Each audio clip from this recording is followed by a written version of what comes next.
ذوالحجہ کے 10 دن سال کے سب سے خاص دن ہوتے ہیں۔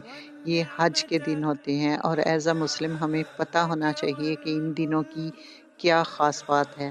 محمد صلی اللہ علیہ وآلہ وسلم نے فرمایا کہ ذوالحجہ کے پہلے 10 دنوں میں کی گئی نیکیاں اللہ کو پورے سال کی نیکیوں سے زیادہ پسند ہوتی ہیں۔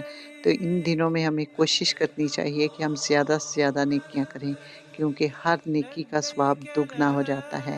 ان دنوں میں روزہ رکھنا بھی بہت افضل ہے۔ اگر آپ سارے سنت روزے نہیں رکھ پاتے تو عرفہ کے دن کا روزہ ضرور رکھیں، جو ذوالحجہ کا 9واں دن ہوتا ہے۔ محمد صلی اللہ علیہ وآلہ وسلم نے فرمایا، عرفہ کے دن کا روزہ پچھلے 1 سال اور آنے والے 1 سال کے گناہوں کا کفارہ ہے، اور یہ بھی فرمایا گیا ہے کہ عرفہ کے دن اللہ سب سے زیادہ لوگوں کو جہنم سے آزاد کرتا ہے اور انہیں معاف کر دیتا ہے۔